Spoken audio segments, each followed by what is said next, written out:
जी बेटा, टॉपिक हम जो आज डिस्कस कर रहे हैं फिलहाल अभी हम जो स्टार्ट करने जा रहे हैं, जिनमें एक हम पहले बात करेंगे drop cap, then equations, arithmetic equations और उसके बाद सिंबल्स एंड देन कॉलम।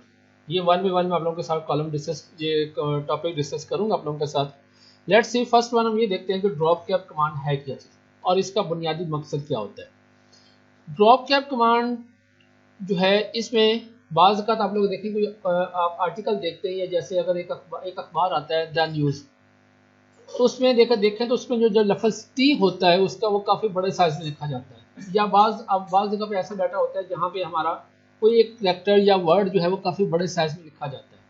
ठीक है, तो उस काम के लिए ये कमांड ड्रॉप कैप जो है उसको इस्तेमाल किया जाता है। लेट्स सी इसको यूज़ करने का तरीकाकार क्या होता है। आपने अभी तक देखें तो यहाँ हमें हमारी जो कमांड है ये इस वक्त डिसेबल फॉर्म में है, सही है। अब देखिए मैं यहाँ पर जैसे यहाँ से मैंने इसके पहला कैरेक्टर जो है उसको सिलेक्ट किया है, तो ये कमांड हमारे पास एक्टिव हो गई है। ओके, अब यहाँ पर हमें ये दो तरीकों से नजर आती है। मतलब देखिए यहाँ बाय डिफॉल्ट हमारा जो ऑप्शन है वो नन का है कि हमने ड्रॉप कैप कमांड एक्टिव नहीं की, इंप्लीमेंट नहीं की हुई। अब मैं इसको इंप्लीमेंट करना चाह रहा हूँ, तो मैं जैसे ड्रॉप को क्लिक करता हूँ तो यहाँ पर देखें तो उसने क्या किया कि हमारे जो लफ्ज़ जो मैंने सेलेक्ट किया था वी, उसका साइज इंक्रीज किया है और उसके साथ देखें ये 3 लाइंस, मतलब 3 लाइन तक उसने उसका साइज इंक्रीज करवाया है। अब अगर मैं यहाँ पर रहते हुए इन 3 लाइंस का फॉन्ट साइज इंक्रीज करता हूँ,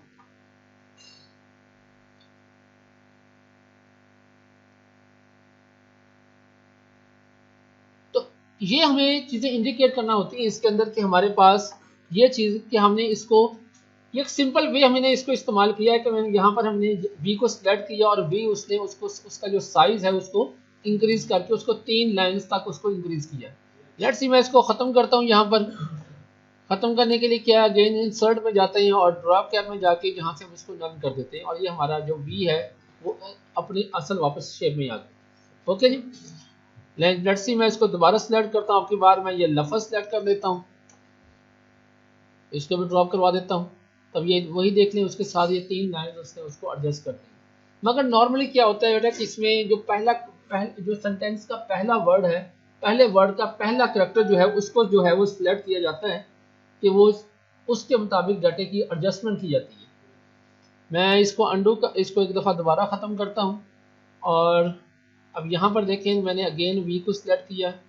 वी को सिलेक्ट करने के बाद मैं यहाँ पर ड्रॉप के पहले ऑप्शंस में आता हूँ, ऑप्शंस के अंदर के ड्रॉप के ऑप्शंस के हवाले से। अब यहाँ पर देखें तो मैंने वही हमारी बात हो रही है कि पहला कैरेक्टर बड़ा करना है। अब यहाँ पर देखें लाइंस टू ड्रॉप कि आपने कितनी लाइंस तक इसको लेके जाना है। मैंने 4 लाइंस कर देता हूँ। हाँ जी, इसका आपने जो फाउंट है, ये जो लफ्ज़ जिसका बड़ा कर रहे हैं या कैरेक्टर को बड़ा कर रहे हैं, आपने उसका फाउंट क्या रखना है। मैं टाइम रोमन कर देता हूँ इसको, ठीक होगी बात। टाइम रोमन किया और उसके साथ ही मैंने इसका लाइन कितनी कर दी है, 4 कर दी। तो ओके करता हूँ, देख लें उसी अंदाज में जो मैंने फाउंट सेलेक्ट किया था उसने उसका फाउंट भी वही बना दिया और उसके साथ जितनी लाइंस मैंने यहाँ से सिलेक्ट किए थे उसने उतनी लाइंस यहाँ पर इम्प्लीमेंट कर दी।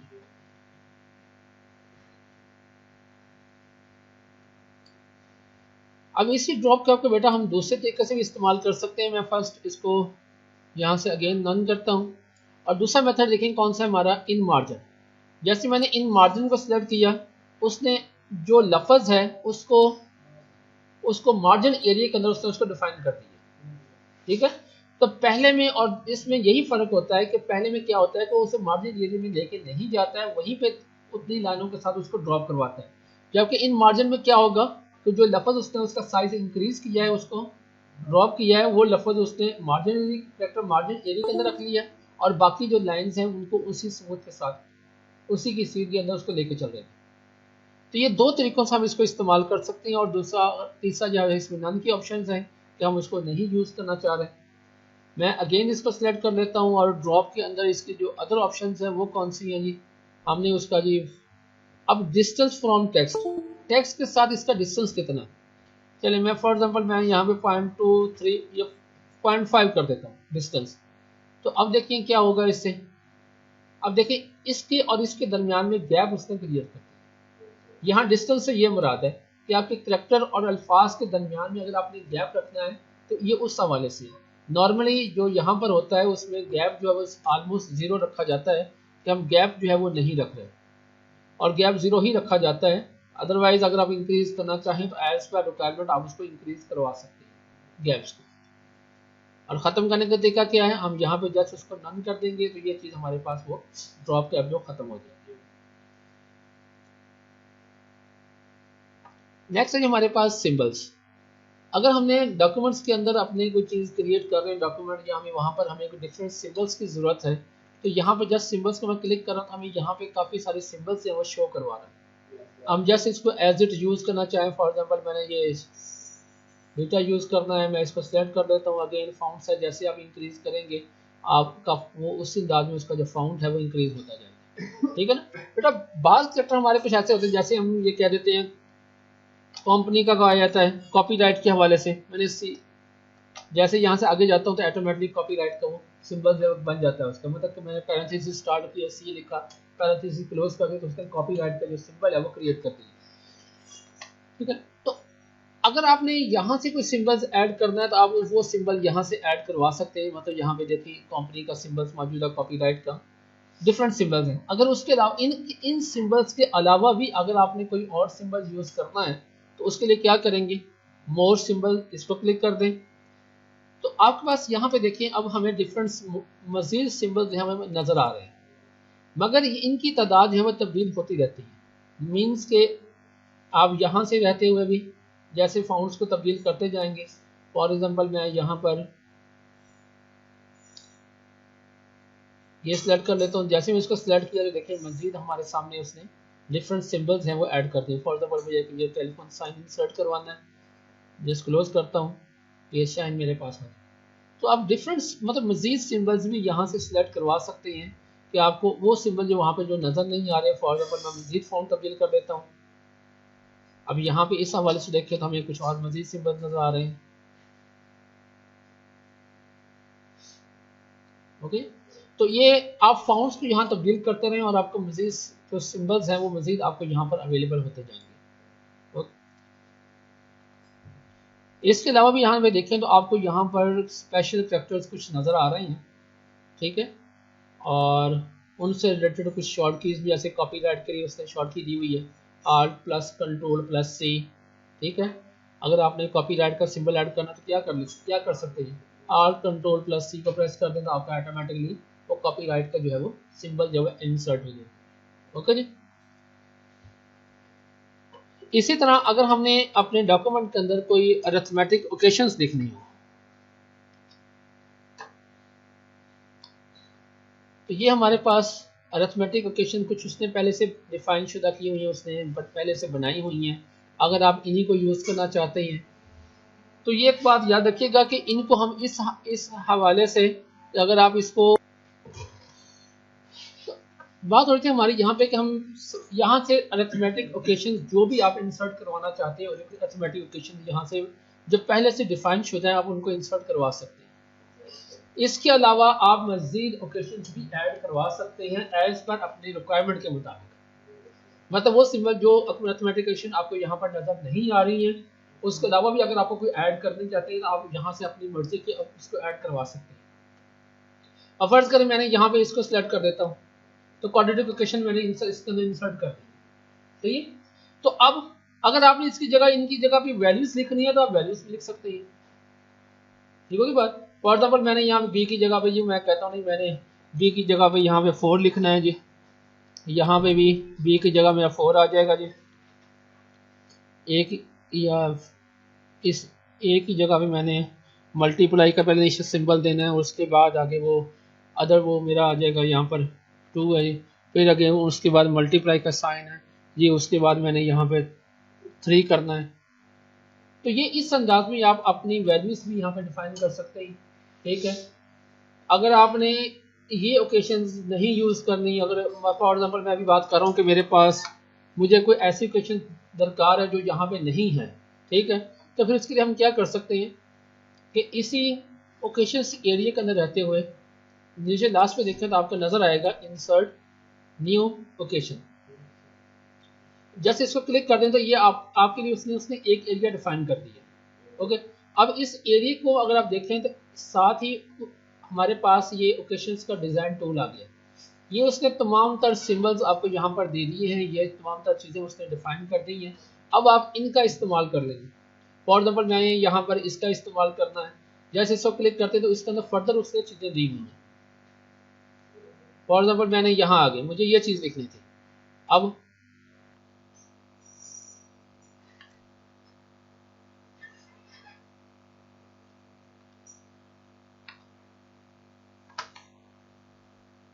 मैंने अपने लिए एक वैल्यू एक ओकेशन डिफाइन कर दी। तो इसी तरह आप अपने लिए जो ओकेशंस डिफाइन करना चाहते हैं, नई ओकेशंस डिफाइन करनी है, आप यहाँ पर इनका इसके डिज़ाइन टूल में जाते हुए यहाँ पे रहते हुए, जैसे ये मैट्रिक्स आ गए, आपने वो मैट्रिक्स वगैरह को डिफाइन करना चाह रहे हैं, उसको यूज़ करना चाह रहे हैं, ये लिमिट्स के हवाले से चीज़ें जिसका इस्तेमाल होती हैं, या आपने डिफरेंट ऑपरेटर्स और फर्दर इस्तेमाल करने हैं, ये ब्रैकेट्स का इस्तेमाल करना है। तो ये तमाम तर सिंबल चीज़ें मौजूद हैं, आप इनका इस्तेमाल करके अपने लिए चीज़ें जो हैं अपने रिक्वायरमेंट के मुताबिक अरिथमेटिक लोकेशन जो है वो डिफाइन की जा सकती है। ठीक है, तो कुछ हमारे पास पहले से बनी बनाई है, मगर अगर आपने उसके अलावा भी कोई यूज़ करना है, जैसे ये पहले से बनी बनाई मौजूद है, अगर आपने इनको यूज़ करना है तो इनको यूज़ कर लें। इनमें कोई आल्ट्रेशन करनी है, आल्ट्रेशन की जा सकती है, कोई चीज़ नई ऐड करनी है, उनको ख़त्म करना है, ए बी की जगह पे वैल्यूज लेके आनी है, तो वो चीज़ें जो है उनको डिफाइन किया जा सकता है। सही है।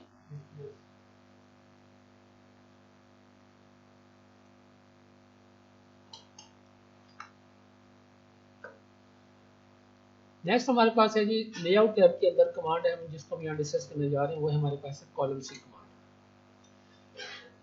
तो हमारा जो डॉक्यूमेंट होता है बेटा वो बाय डिफॉल्ट सिंगल कॉलम में होता है। डॉक्यूमेंट जो है वो बाय डिफॉल्ट सिंगल कॉलम में होता है। ओके जी। अब अगर आपने कॉलम्स में डाटा लिखना है, मतलब आपने या जिस तरह न्यूज़ लेटर फॉर्म होती है, अखबार का जो अखबार के अंदर कॉलम्स को तादाद दी हो, तकरीबन 8 कॉलम का अखबार होता है, मतलब वो एक न्यूज़ लेटर फॉर्म जिसको कहा जाता है। तो अगर आपने न्यूज़ लेटर फॉर्म में डाटा लिखना है, कॉलम्स की फॉर्म में डाटा लिखना है, तो उस मकसद के लिए फिर हम यहाँ पर कॉलम्स की कमांड जो है इसका इस्तेमाल कर लेते हैं। अब इसको इस्तेमाल करने के बेटा दो मेथड होती हैं, जिनमें आसान मेथड तो ये है कि पहले डाटा लिख लो और फिर डाटा लिखने के बाद आप उस डाटे को सिलेक्ट करके कॉलम्स में कन्वर्ट कर दो, जो कि आसान मेथड है। दूसरा मेथड ये है कि पहले कॉलम क्रिएट कर लो और फिर अपनी रिक्वायरमेंट के मुताबिक उसको उसके अंदर डाटा जो है उसको डिफाइन कर दो। मगर सेकंड मेथड जिसमें पहले कॉलम क्रिएट कर लें और फिर उसमें डाटा लिख लें, तो बेटा उसमें आपको मैनेज करना, उस चीज़ को मैनेज करना थोड़ा सा मुश्किल होता है। अदरवाइज काम तो उसके अंदर भी हो जाता है, मगर वो थोड़ा सा एक मुश्किल टास्क होता है। आसान टास्क यही है कि पहले डाटा लिख लो और डाटा लिखने के बाद उसे कॉलम्स के अंदर कन्वर्ट कर लो। लेट्स सी मैं दोनों मेथड के साथ आपको करके दिखाता हूँ कि अगर हमने पहले से हमारे पास डाटा मौजूद है और हमने उसको कॉलम्स की फॉर्म में कन्वर्ट करना है। फॉर एग्जाम्पल मैं ये चाह रहा हूँ कि मेरा जो सेकंड पैराग्राफ है ये 2 कॉलम में कन्वर्ट हो जाए। तो मैं क्या करूंगा, यहाँ से जस्ट मैंने इसको सिलेक्ट किया, सिलेक्ट करने के बाद 2 कॉलम को मैंने सिलेक्ट किया, तो यहाँ पर देखें उसने डाटे को ऑटोमेटिकली 2 कॉलम्स में कन्वर्ट कर दिया। चले उसके बाद ये मैं डाटा थोड़ा ज़्यादा कर लेता हूँ। यहाँ पर ये मुझे इस पैराग्राफ को 3 कॉलम में कन्वर्ट करना है, यहाँ पे 3 हो जाएगा, ये 3 कॉलम में चला गया डाटा। ओके, तो ये बड़ा आसान मेथड है ये वाला, ठीक है ना। आसान मेथड यही है कि आप पहले डाटा लिख लें और डाटा लिखने के बाद उसे कॉलम्स के अंदर कन्वर्ट कर दें। और इसी तरह इसके अंदर फर्दर हमारे पास जो ऑप्शंस होती हैं उनमें मैं कॉलम्स की मोर कॉलम्स को क्लिक करता हूं तो मेरे सामने इसका एक डायलॉग बॉक्स ओपन हो जाता है। ठीक है, अब यहाँ पर रहते हुए एक फर्स्ट मैं एक लाइन बिटवीन इसको ऑन कर देता हूँ, तो इससे देखें क्या होगा कि उसने कॉलम्स के दरमियान में जो लाइन है उसको विजिबल करवा दी।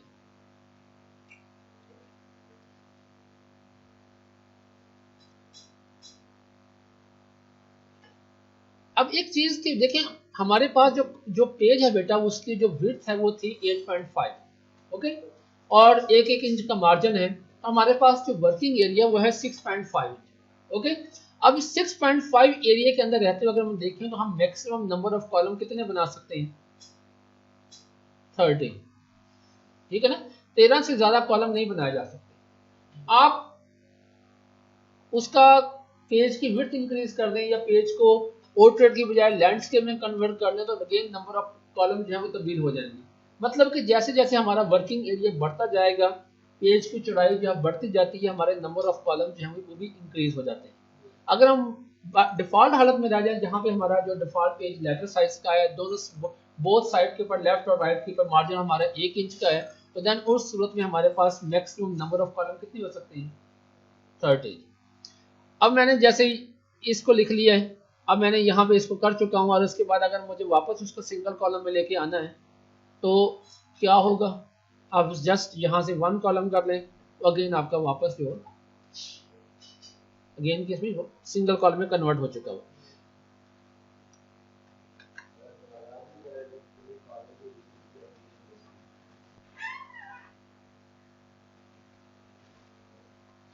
इसी तरह बेटा बात होता है हम कोई एक जिस तरह एमसीक्यूज टाइप पेपर जो है क्रिएट कर रहे होते हैं, ठीक है। एमसीक्यूज फॉर एग्जांपल मैं रखे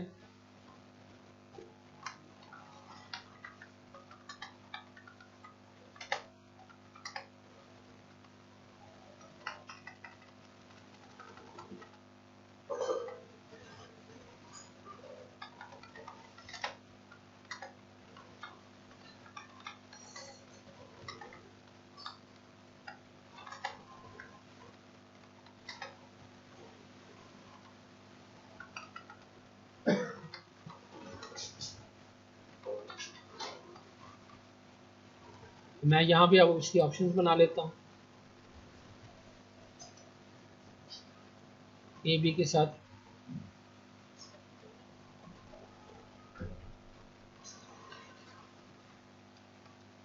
अब देखिए मैंने यहाँ पे उसकी वो 4 ऑप्शंस डिफाइन कर दी हैं। अब अगर मुझे ये कहीं मुझे सिर्फ और सिर्फ उसको एक ही लाइन में करना है तो मैं यहाँ पे इनको सिलेक्ट करता हूँ और मेरे पास 4 चीज़ें आ रही हैं, ऑप्शंस आ रही हैं, तो मैं क्या करूँगा यहाँ से यहाँ पर तो मुझे 3 कॉलम्स तक नज़र आ रहा है तो मैं मोर कॉलम में जाकर इसको 4 कॉलम में यहाँ से कन्वर्ट कर देता हूँ। यहाँ पर देखें ऑटोमेटिकली डाटा मेरा वो कॉलम्स के अंदर कन्वर्ट हो चुका है, ठीक है ना। कन्वर्ट हो गया मगर मेरे पास जो मेरी आउटपुट जो मुझे दरकार थी वो मेरे सामने आ चुकी है। तो ये इस अंदाज में आप एमसीक्यूज को मैनेज कर लेते हैं। मगर अब जो चीज़ बेटा मोस्ट हमारी यहाँ पर नोट करने वाली चीज़ें हैं ना, वो अगर आप पिछला लेक्चर जो है उसको ध्यान में रखिएगा जहाँ हमने बात की थी सेक्शन की, याद है हमने सेक्शन की बात की और हमने कहा था कि डॉक्यूमेंट के लॉजिकल पार्ट को सेक्शन कहा जाता है। तो हमने लास्ट में हमने जो डिस्कस किया था वो ये था कि हमने पेजेस को कन्वर्ट किया या पेजेस को हमने डिवाइड किया था सेक्शन के अंदर, कि हमने पेजेस कुछ पेजेस हमने सेक्शन 1 में रख लिए, कुछ 2 में रख लिए, कुछ इस तरह सेक्शन 3 में ले गए। और हमने ये बात की थी कि हमारे टोटल नंबर ऑफ सेक्शन जो हम 256 तक बना लेते हैं। अब यहाँ पर ये देखिए एक चीज नोट कीजिएगा, ये पहला पैराग्राफ किसमें आ रहा है जी? सेक्शन 1, ओके जी। अब जैसे मैं पैराग्राफ 2 में जाता हूं या दूसरे हिस्से में आ रहा हूं तो यहां उसने क्या कर दिया है? सेक्शन 2 बन चुका हुआ है। और इसी तरह जब मैं इस पैराग्राफ में आता हूं तो यहां पर क्या आ रहा है? सेक्शन 3 आ रहा है। और जब यहां पहुंचा हूं तो यहां पे उसने क्या किया है? सेक्शन 4। जब यहां पर पहुंचा हूं ये इस हिस्से में आया हूं जहां मैंने ऑप्शंस दी हैं, ये सेक्शन 5 हो गया। और उसके बाद जब यहां इससे नीचे आ चुका हूं तो अब कौन सा सेक्शन आ चुका है? सेक्शन 6 आ चुका है। तो हमारा यहां पर हमारा एक सिंगल पेज ही मल्टीपल सेक्शन के अंदर डिवाइड हो चुका होगा। तो जब अगर हम ये काम करना चाह रहे हैं कि नहीं जी हमने पहले कॉलम क्रिएट करना है और फिर डाटा लिखना है, तो फिर बेटा हमें इस सेक्शन को कंट्रोल करना पड़ेगा कि कहाँ हमने सेक्शन को ब्रेक करना है और कहाँ पे हमने पिछला सेक्शन खत्म करना है और कहाँ से हमने नया सेक्शन जो है उसको स्टार्ट करना है। तो ये चीजें हमें खुद फिर इसको कंट्रोल करना पड़ेंगी, अदरवाइज फिर हम कॉलम्स को मैनेज नहीं कर पाएंगे। लेट्स सी हम जरा करके देख लेते हैं इसको कि हमने इसको जो है कैसे क्रिएट करना है। अब फर्ज करें कि मैंने यहाँ पे पहला पैराग्राफ लिख लिया मैंने, इसके बाद मैंने अभी देख लें कि यहाँ पे डाटा मेरा सेक्शन नंबर 1 ही है। उसके बाद नेक्स्ट रो में देख लें तो यहाँ भी सेक्शन 1 ही मुझे नजर आ रहा है। तो मेरे पास डॉक्यूमेंट अभी मेरा सिंगल सेक्शन में है। अब मैं पहले जो है वो कॉलम क्रिएट करूंगा और उसके बाद क्या होगा जो है उसके अंदर डाटा जो है वो टाइप करूंगा। तो लेट्स सी कि अब क्या होगा। मैं देखिए अगर मैं यहाँ पर ये काम करता हूँ तो मैं इसे कहता हूँ इस तरह करो जी, इसको 2 कॉलम में कन्वर्ट कर दो, तो देखिएगा क्या होगा। अपने जो हमने यहाँ पैराग्राफ लिखा है इस पे नोट कीजिएगा इसके साथ क्या होता है। जैसे इसको मैं 2 में कन्वर्ट किया डॉक्यूमेंट को, तो उसने क्या किया कि जो मेरा पीछे डाटा लिखा हुआ था उसको भी कॉलम में ले गया उसको। अब यहाँ पर देखिए आपको जो हमारा रूलर है उस पर गौर कीजिएगा कि उसने उसको चेंज किया और ये इफेक्ट जो है उसने एज ए होल डॉक्यूमेंट पे कर दिया। अब इसमें होता क्या है कि जैसे ही आप इसको डाटा हमारा एक पूरा होगा,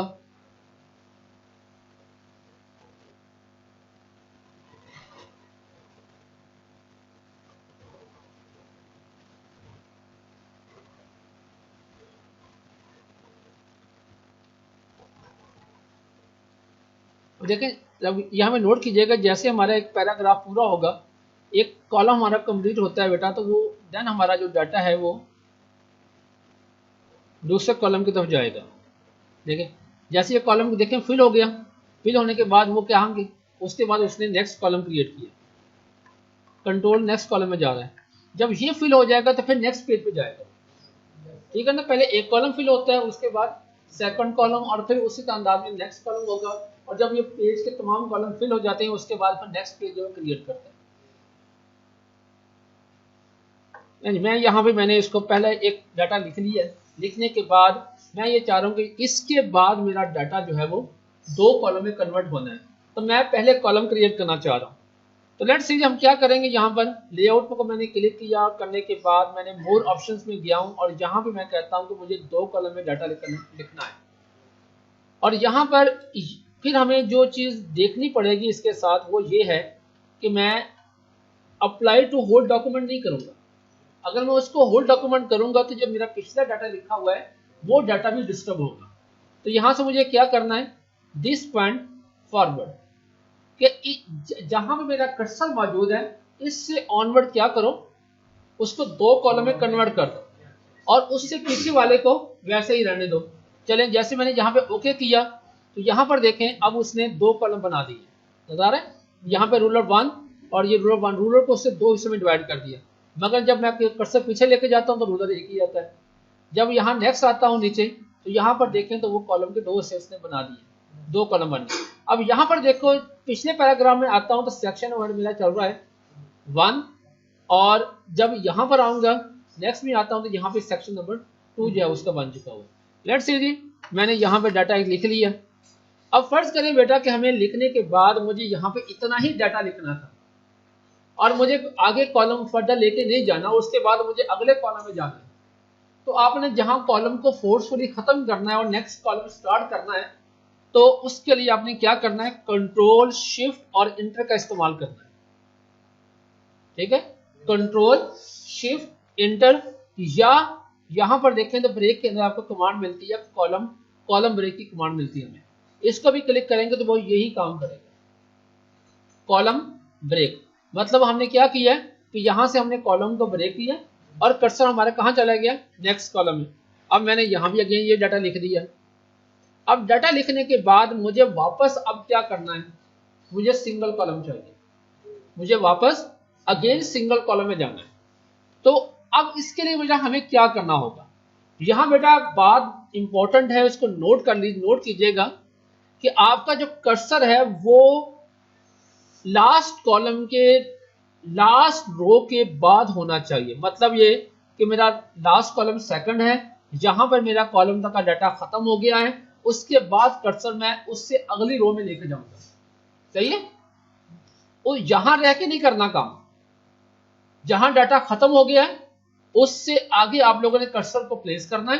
प्लेस करने के बाद अब क्या करेंगे, यहां से मोर कॉलम, 1 कॉलम, और यहां पर अगेन अब दिस सेक्शन के बजाय क्या करना है, this point forward, this point forward. क्या किया मैंने, सिंगल कॉलम। अब देख लें रूलर को गौर करें वो कहां पे चला गया, सिंगल। और यहां पे देखें सेक्शन कौन सा बन गया, सेक्शन नंबर 3। लेंगे अगेन मैंने यहां पर 3 उसको डाटे को लिखना। अब यहां से मुझे 3 कॉलम चाहिए, तो क्या करूंगा, अगेन नेक्स्ट लाइन में कर्सर लेके आऊंगा, मतलब कर्सर यहाँ नहीं होना चाहिए, डाटा के सामने नहीं होगा, उससे नेक्स्ट लाइन में होगा, और ये जरूरी बात है इसके अंदर, ठीक है। और उसके बाद अगेन मैं यहाँ पे आता हूँ मोर कॉलम, मुझे जी यहाँ पर 3 कॉलम चाहिए। 3 कॉलम के बाद मैं यहाँ पे सिलेक्ट करता हूँ दिस पॉइंट फॉरवर्ड और ओके क्लिक करता हूँ। यहाँ पर आप देखेंगे उसने ये 1 2 एंड 3 ये 3 कॉलम क्रिएट कर दिए। लेकिन जी मैंने यहाँ पर डाटा लिख दिया। अब उसके बाद मुझे कॉलम ब्रेक करना है, चले आपकी बार मैं यहाँ से कॉलम ब्रेक करता हूँ। नेक्स्ट कॉलम में चला गया, कंट्रोल V, चले कंट्रोल शिफ्ट एंटर और कंट्रोल V। नेक्स्ट आखिरी कॉलम की आखिरी रो के बाद कर्सर मेरा प्लेस हो गया। यहाँ पर आकर अब मैं मुझे वापस कॉलम कमांड के अंदर मोर कॉलम में जाऊंगा और अगेन 1 कॉलम और फिर यहाँ से दिस पॉइंट फॉरवर्ड और ओके करूंगा तो डाटा वापस मेरा अब ये देखें अगेन सिंगल कॉलम में आ चुका है। तो ये आपको इस अंदाज में इस मैनेज हमें करना पड़ेगा कि हमें कर्सर की जो पोजीशन है उसको लाजमी ध्यान में रखना है कि आखिरी कॉलम के आखिरी रो के बाद आखिरी रो जहाँ पे हमारी खत्म होती है उससे नेक्स्ट लाइन में हमारा कर्सर रखा हो प्लेस होगा और वहां पर जाके हम दिस पॉइंट फॉरवर्ड के साथ कॉलम जो है उसको तब्दील करें। ठीक है बात।